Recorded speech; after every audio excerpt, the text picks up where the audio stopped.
On this vote, the yeas are 50, the nays are 44. 3/5 of the Senate duly chosen and sworn not having voted in the affirmative, the motion is not agreed to. Mr. President, Majority Leader. I enter a motion to reconsider. The motion is entered. Well, Mr. President, the Democrat Party is the party that will not take yes for an answer. We offer Democrats a clean, nonpartisan CR, no Republican policies for them to swallow, nothing for them to object to. They said no. We offer to accommodate their health care demands by guaranteeing them a vote on their proposal if they vote to reopen the government. The answer is no. Okay, fine. So we thought if they don't want to fund the government via continuing resolution, we'll give them the chance to fund the government a different way by attempting to move forward with regular order appropriations bills. And once again, the answer was no. Democrats just voted to block the fiscal year 2026 Defense Appropriations Bill, a bill, I would add, that passed the Senate Appropriations Committee by a robust bipartisan margin. 26-3, I think it was. That's right, Mr. President. After voting last week for an authorization bill to increase troop pay, Democrats just voted against the bill that would actually pay the troops. We have to ask the question, why, Mr. President? Because, to quote a recent news story, this is a direct quote, voting to proceed with the defense bill relinquishes some of the party's leverage, end quote. Relinquishes some of the party's leverage. I mean, who really cares, right? If the troops are paid, as long as the Democrats are able to get what they want. Well, Mr. President, I offered up, and I had conversations with Democrats here on the floor, that if we could get on the defense appropriations bill, the interest they have in adding other bills, I would certainly accommodate. And I suggested that that was the business model that we adopted when we passed the first three-bill package. We got on the Milcon VA appropriations bill, and then we worked collectively, both sides, to try and clear adding the Ag Appropriations Bill, the Ledge Branch Appropriations Bill. We tried to add the CJS Appropriations Bill, which was objected to by one member on the Democrat side, but that's how we fashioned getting these appropriation bills on the floor and getting them voted on. Now, if anything should be clear by now, it's that I am interested in doing a normal appropriations process, unlike what happened when they had the majority, which was the Appropriations Committee would report bills out, 11 of the 12 last year. Not a single one was brought to the floor of the Senate. We've done 3 bills. We're trying to go to conference on them. They're blocking that. So now we bring up the Defense Appropriations Bill, something that should get 80 votes on the floor of the Senate, that, as I said, came out of the committee 26-3, and they're blocking it. Now, there's a path forward here to do appropriations. Get on the bill, and then we'll try and add other appropriations bills as we work with both sides to clear objections and concerns that people have. The fact of the matter is, Mr. President, they didn't have to block us even moving to the bill, because there are multiple opportunities, 60-vote threshold opportunities for them to block it later on if they don't like what happens. This is politics. If anything was needed to demonstrate just how fundamentally uninterested Democrats are in supporting our troops and defending our country, just take a look at this vote. Mere months ago, Mr. President, I say mere months ago, Democrats were complaining about all the damage shutdowns do to hardworking Americans. I literally could fill the rest of this hour with Democrat quotes from the past few years about the devastating impacts of shutdowns. Now, Democrats couldn't care less. They're happy to sacrifice any American and evidently any principle to their political goals. Mr. President, Democrats like to position themselves as the party of the little guy and the defender of hardworking Americans. But as this vote makes clear, who do Democrats really care about? Democrats. Mr. President, I yield the floor. And I move to proceed to legislative session. Questions on the motion? All in favor, say aye. Aye. All opposed, nay. The ayes appear to have it. The ayes do have it. Motion is agreed to. Mr. President, I send a cloture motion to the desk. The clerk will report. Cloture motion. We, the undersigned senators, in accordance with the provisions of Rule 22 of the Standing Rules of the Senate, do hereby move to bring to a closed debate on the motion to proceed to Calendar 168, H.R. 5371, an act making continuing appropriations and extensions for fiscal year 2026 and for other purposes, signed by 17 senators as follows. Mr. President, I ask consent to read the names be waived. Without objection. And I move to proceed to executive session to consider executive calendar number 294. Questions on the motion? All in favor, say aye. Aye. All opposed, nay. The ayes appear to have it. The ayes do have it.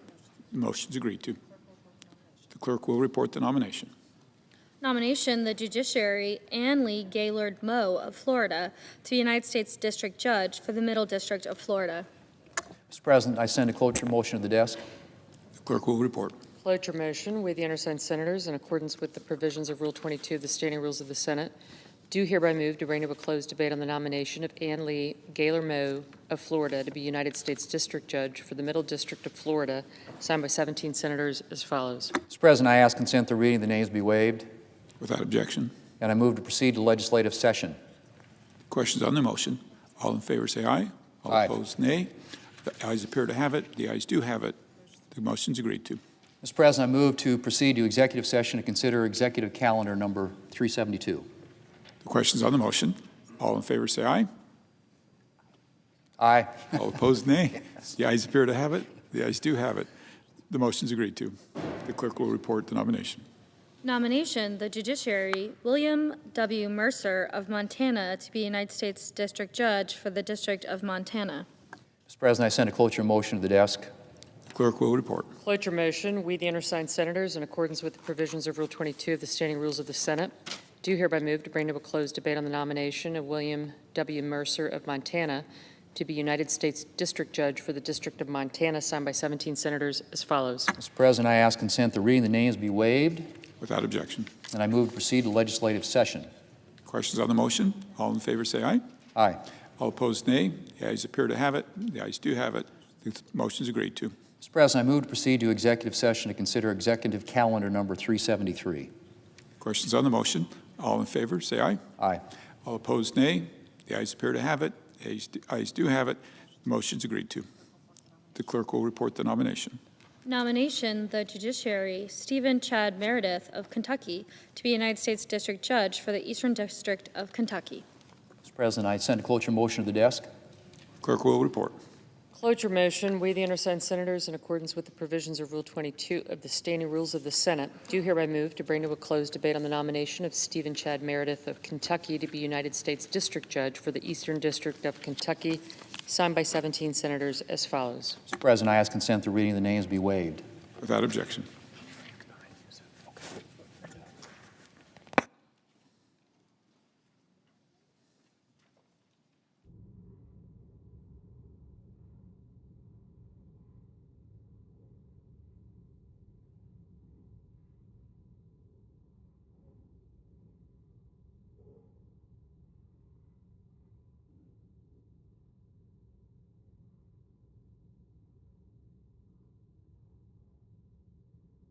Mr. President. Senator from Kansas. Mr. President, thank you. First of all, I'd like to compliment the Majority Leader, the Senator from South Dakota, for his continued efforts to have the Senate return to the days in which we were the greatest deliberative legislative body assuming that was ever true, it's hard to find any evidence that it's true today. And it's certainly a basic function of the Congress to do appropriation bills. I've heard a number of my colleagues, particularly Democratic colleagues, complain about the appropriations efforts by the White House, by the administration. They remind us that the Constitution puts in the prerogative, it's the Congress that appropriates.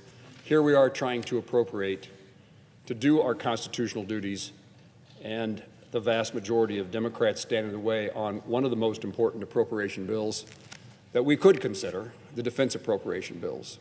Our adversaries, our allies, again, wait, watch for signals that the United States of America is the country it needs to be to defend freedom and liberty around the world. And as of today, we're incapable of funding our Department of Defense. And Mr. President, I highlighted yesterday in remarks that those who've come to the floor and worried and complained about the military men and women during this shutdown who are not receiving compensation for their service to our nation, the most straightforward way to make certain that those who serve are compensated is to pass the defense appropriation bills authorizing and appropriating the money to make those payments. And yet today we stand, there are those who stood in the path to prevent that from happening.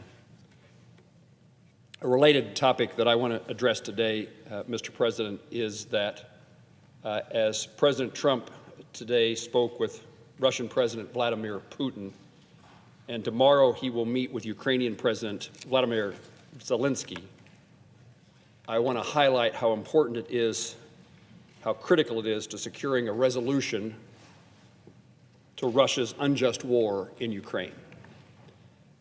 I had intended to give remarks today on this topic, and I opened the Wall Street Journal this morning, and as I was reading it, its top editorial on the editorial page deals with this topic, and I would commend it to my colleagues.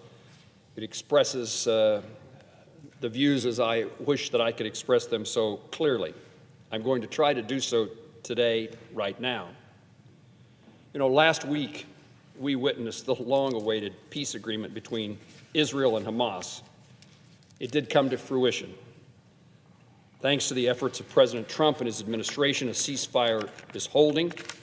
Iran has been dealt a crippling blow that has weakened its hold on the region, and Hamas has released all living hostages who had been held captive for more than 2 years. While we recognize there are significant challenges that remain in the Middle East, this marks a critical step toward a just and lasting peace in the region. This agreement would not have been possible without the strength of the United States military, our steadfast alliance with Israel, and making it unequivocally clear to Hamas that the United States is willing and able to assist our ally in war. Through strength, the U.S. brokered a peace deal that serves the security of Israel and the humanitarian needs of Gazans alike. Now, as the conflict in Ukraine has surpassed its 3-year mark, Putin remains undeterred in his mission to carry out his unjust war on the Ukrainian people. Each day this war continues, lives are lost, and the safety, economic stability, and global leadership of the United States are threatened. This war must end. To bring an end to this war, the United States and our allies must maintain pressure on Moscow.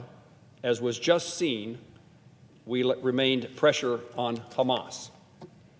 One recent and important development in this effort is the potential transfer of U.S. Tomahawk missiles to Ukraine.